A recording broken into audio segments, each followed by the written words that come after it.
Hi, everybody. Welcome to Conversation with Calvin, We the Species.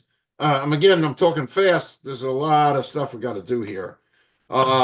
This is a wow. I'm with Alexander Morpheigh, who is the author of the Pythagorean, which I keep reading about the book real fast. A young man named Theodore is 36 years old, and he lives in Athens, Greece. And following a car accident, he finds himself in the body of a young man from ancient Greece. And that's all I'm going to say about that. But we've just been BSing here for like the past hour. So fascinating. Above and beyond talking about Pythagoras, which I learned about in high school for about 10 minutes, and that was it. And he's into computers, an engineer, robotics. The journey. 16 years in France, all the time he spent in Greece. This is just one fascinating, interesting person, and we're going to mostly talk about the Pythagorean and how this amazing novel, which I actually have the cover right here. I'm prepared. The cover here, the Pythagorean. You can actually look at this. It's so fascinating. There's such a world out there that most of us have no clue about, revolving around Pythagoras, and this is a wow, and I'm so glad you can make the time, Alexander. So I'm done with my monologue. How about if you just do a 1 minute little intro, a little history, some of the stuff you're doing now, and then we're going to talk about the book and Pythagoras and your journey. Take it away. Hi, Calvin. First of all, really thank you for inviting me here. It's really a pleasure to be here on your channel. Thank you. Well, there is not much to speak about myself. I'm a computer engineer, and in my real day-to-day life, I'm dealing with robotics and industrial automation. So, as you have just mentioned, I was living in France for 16 years, and yes, I traveled a lot to Greece. And for the last few years, I was really digging deep into the topic of ancient Greece, ancient Greek philosophy, Plato, Aristotle, Pythagoras. And at some point, I decided that there is really a lot of material, real material, historical facts, and interesting just facts that it would be nice to package it within one logical story. And that's how the book, The Pythagorean, came up. Okay. Okay. So, and hopefully at the end of this, we'll have a couple minutes at least to begin a discussion about Pythagoras, because I've been reading about it and it completely blew me away. What a figure, and all these secret societies and stuff revolving around Pythagoras. But so what drew you to Pythagoras as a central figure? And how does the philosophy, his philosophy, shape your book, the Pythagorean? Well, the original idea of why to write a book was really to share with readers, with the audience, the information about Pythagoras, who he was, what he was teaching about. Most of people, if they know anything about Pythagoras, they would know just only about his theorem, but his theorem has nothing to do with the teaching that he did.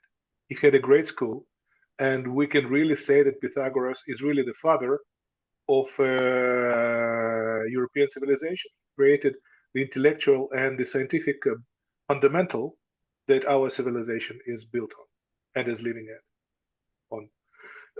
So that's why, of course, Pythagoras was supposed to be the central figure of that book. Okay. One comment to everybody listening to this is go read about Pythagoras. It completely blows you away. It blew me away. And we'll hopefully have time, or you'll come back. We can talk more about it. But the book explores so much of this, and there's so much interesting stuff. Anyway, I'm very emotional here because this stuff is just fabulous. So in the novel, you explore this idea of lucid dreaming. as a means of communication across time. Really interesting. So how did your research influence this concept of, like lucid dreaming? And do you believe that dreams hold like a deeper significance in our own reality? Well, that's an interesting question. Oof. Uh, Basically, the idea of lucid dreaming is not something that is just a pure fantasy. Myself, I read at least three different books on that. One book was about lucid dreaming, was coming from Indian philosophy. One book was written by quite famous Buddhist Lama, and there is also part of one book that it's coming from ancient Greece, that it's also saying about lucid dreaming. So there are different points of views on how it's working. There are different views how to achieve that. I cannot, of course, promise you that it's absolutely true. It's the way that until you don't know it yourself, it's believe it or not. So I believe it, you may not. But this is something that we read from others. And I think that, in science, there is the statement which says the absence of proof of something is not the proof that it doesn't exist. And that's exactly about lucid dreaming. As we're talking here, I'm an old movie person. Movies have changed my life, Casablanca. But there was a movie that with Christopher Reeve, the late Christopher Reeve, who I actually got a chance to meet in real life, but it was called Somewhere in Time.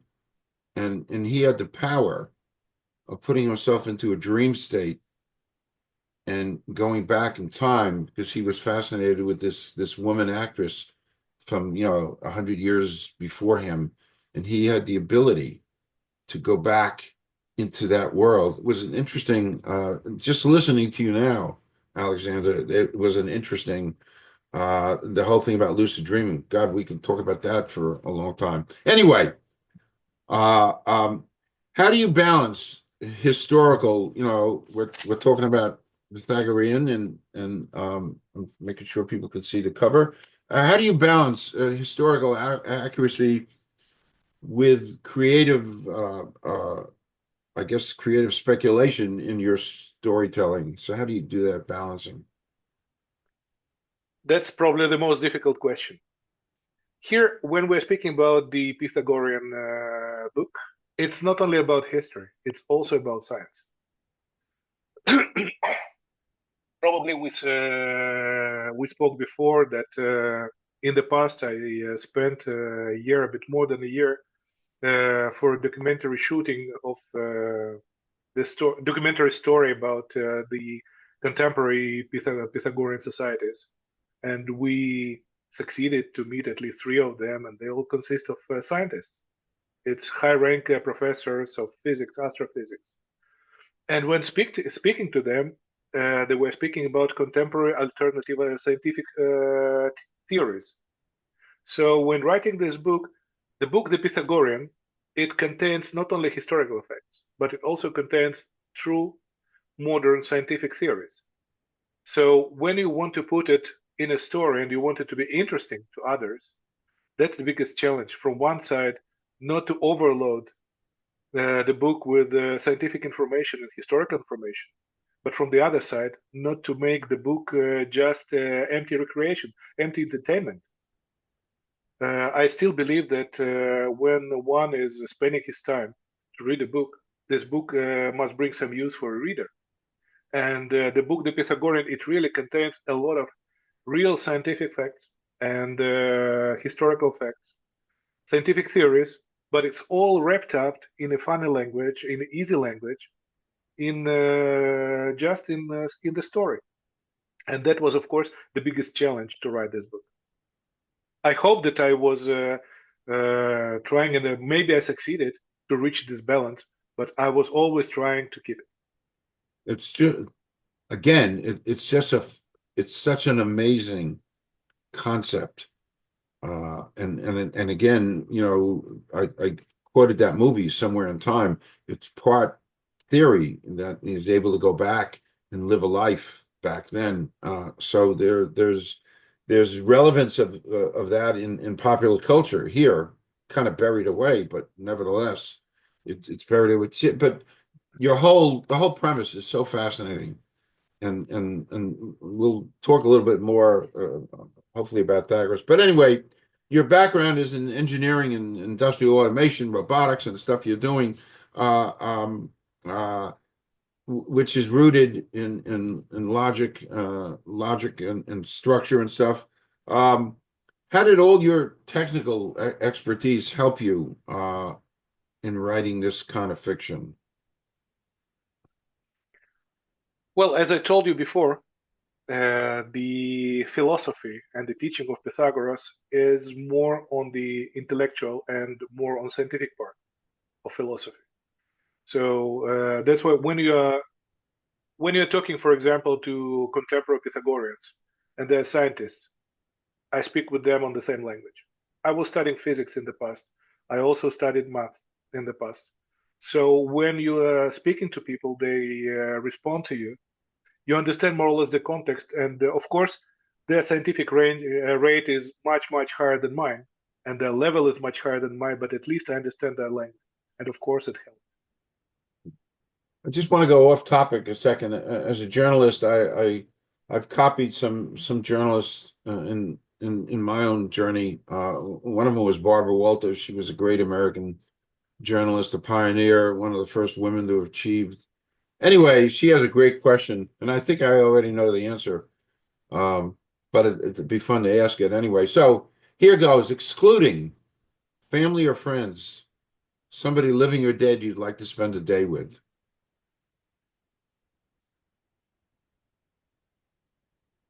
If you ask me, Yeah, I'm I asking. would I would say definitely with Pythagoras. I figured that. By the way, I've been doing this for 4.5 years, and I never know what somebody's going to say, but I did today.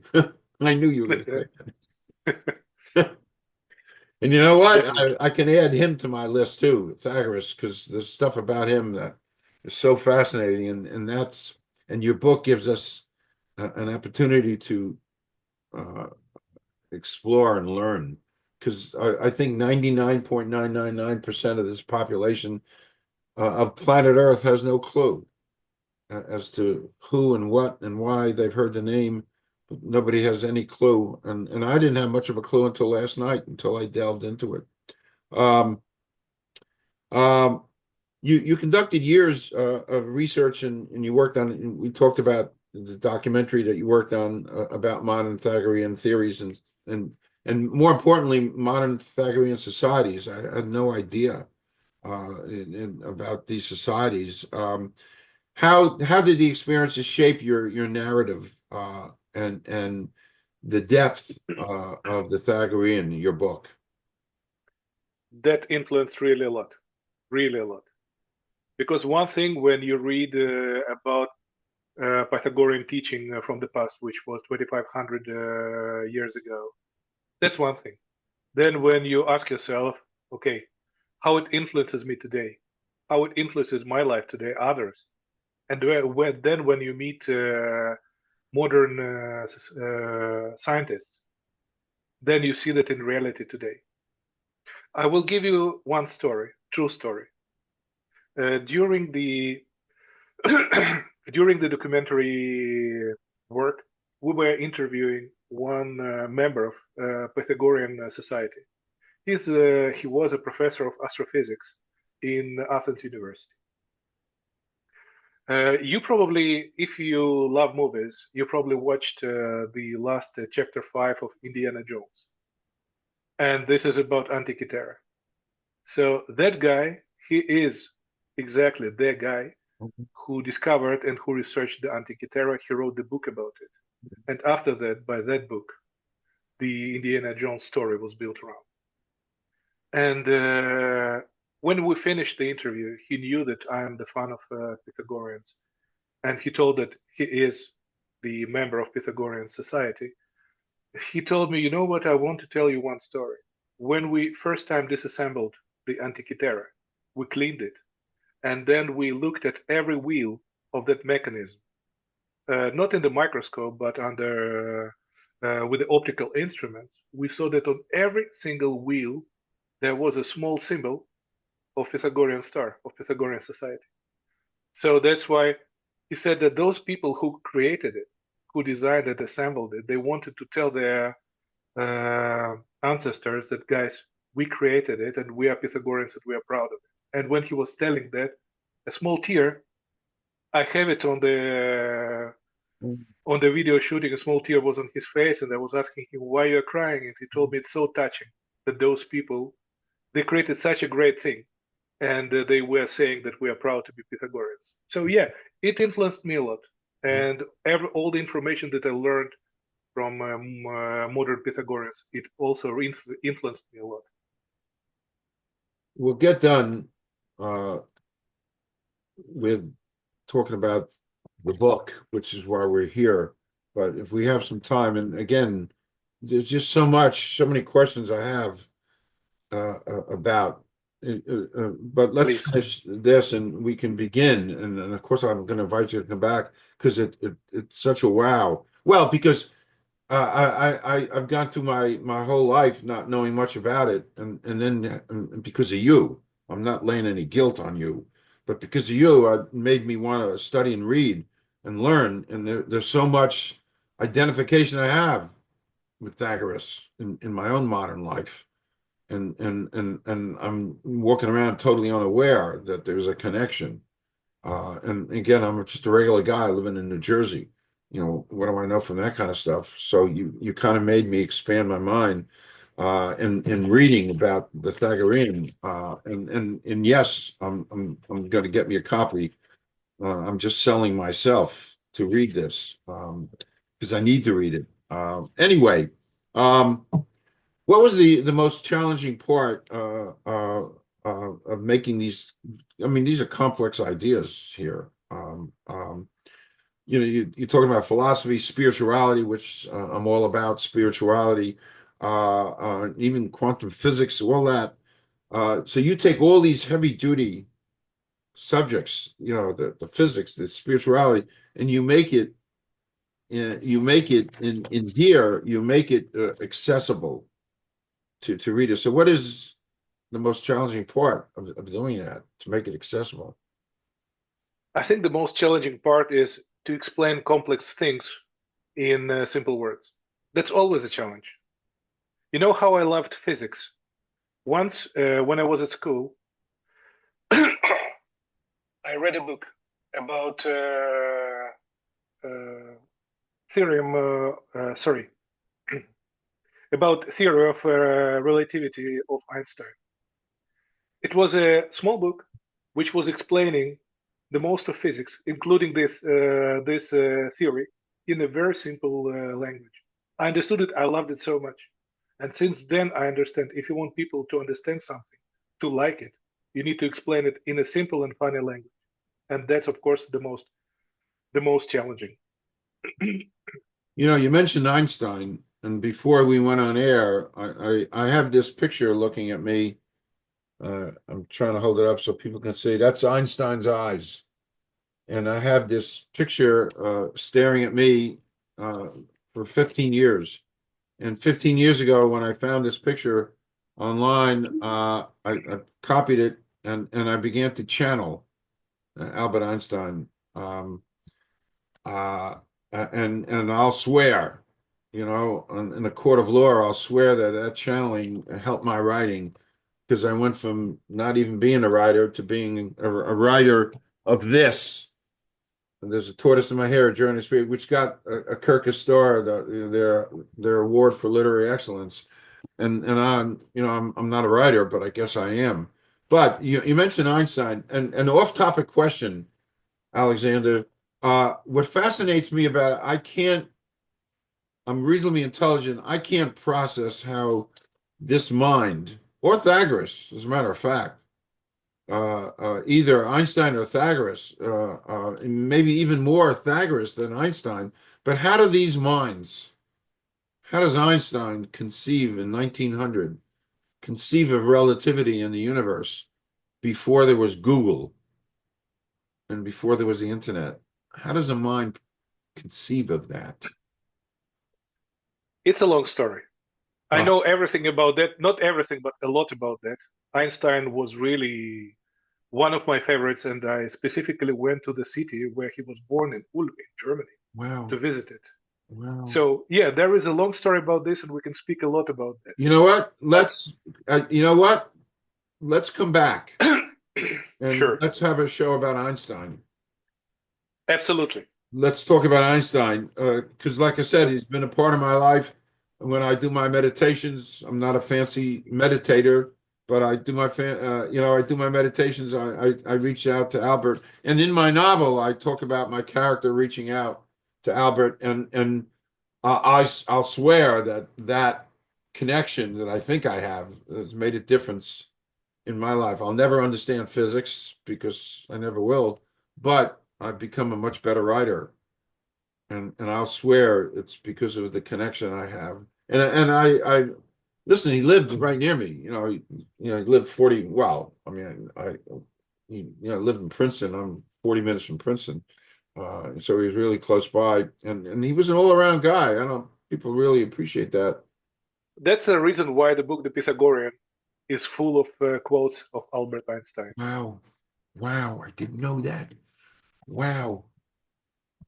You know that Albert Einstein used to say, that miracles do not contradict to the laws of nature, they contradict to our understanding of them, which is absolutely fabulous. Wow. We're gonna do a whole show on Einstein just to talk. I have his Isaacson wrote a biography of Einstein. I need to read it again. But anyway, so we just came up with this is a great idea that we're both fans of Albert. And I'd love you to answer. How does that mind conceive of that? Uh, is it hugely? We'll talk about it. Hmm. That's so exuberant to talk about this stuff. Um, what aspects of Pythagoras's teachings do you find most relevant in our crazy world today? I think the most important from different aspects of Pythagoras' teachings, of course, are not scientific ones, because today's science went far, far away. Although still there are a couple of topics that we can still speak about which are still relevant. But I think what we're losing today is really a lot about our day-to-day ethics, moral, is about our attitude to our religion and to other religions. And this is something really important. And when you read what he was teaching his students and people who lived around him, you understand that that's logical and that's understandable why we should really respect people around us, why we should respect the nature, why we should respect people of other religions. We spoke with you before the interview that in the past centuries, the framework of ethical behavior was mostly described by holy books by different religions, whether it's a Bible, whether it's a Torah, whether it's Indian books or whatever, Buddhist books. Today, many people are coming away from that and they're looking for something modern. They're looking for something understandable written by the modern language, and they're losing their anchor. So many things that we read today of what Pythagoras wrote 25 centuries ago is really logical, and it can be an anchor for such a people. And that's what we have lost, and that's what we should recover back. He's the You gift. know that, yeah, you know that 300 years BC in India there was a King Ashok. Very interesting story, extremely interesting king. Uh, the law number 3 is his state was that anyone who disrespect religion of others should go away from the state and he will never be allowed to come back. It was not the law number 10, number 20, it was number 3. And so there are many examples like this that people used to have in the past that we are losing or we have lost. So when reading things that Pythagoras was teaching, I think that it's a great opportunity to recover a lot of it. And like I said, last night I plunged into some skimming about Pythagoras. We have a couple minutes just to dabble. Do you see the Pythagorean as a standalone novel, or are there plans to do some other things with this? Originally, I didn't plan to write anything beyond that. I thought that I described everything I wanted to say in one book. But then I saw that on one, maybe few online platforms, around 500 people subscribed on me as an author for a new book. And I thought that maybe it's a good sign to write the continuation of that. And right now I'm working on the second book, Okay. which will be not on directly on Pythagoras, but it will be on other things that also it would be useful for others to know. But again, in a fun and easy to read language. Sure, sure. That's great. I love the easy to read because you can get lost with technology and heaviness and You that. know, when you're designing software, from user experience point of view, there is one law number one, which says that when you design the window or whatever screen, if your mother can use it, it's good enough. I So like that. about the book is exactly the same. I like If my that. mother will read it and she will understand it, that's good enough. I like that. I'm taking notes. You see me writing? I'm taking notes here. Okay. Um, Last official question. What message do you hope readers are going to take away from Theodore's struggle with identity and destiny? I give nothing away, but it's pretty heavy. And what would you like readers to take away from that You journey? know, the path of Theodore of building up his personality and coming to be a real person. It's the way of each of us. Each of us. Each of us is living through our life trying to become a real person. So I think that more we think about what we should do and what we shouldn't, better will be for us. When every time when we think about the freedom, I would like to be free to do everything. We should understand that our freedom is ending close to the nose of a person who is next to us because he also has his own freedom. More we respect others, better will be for us. And I do believe that when people will read this book, they will get this message directly from there. And there can be a lot of things that a lot of messages, maybe quotes of Pythagoras, that can be useful for each of us.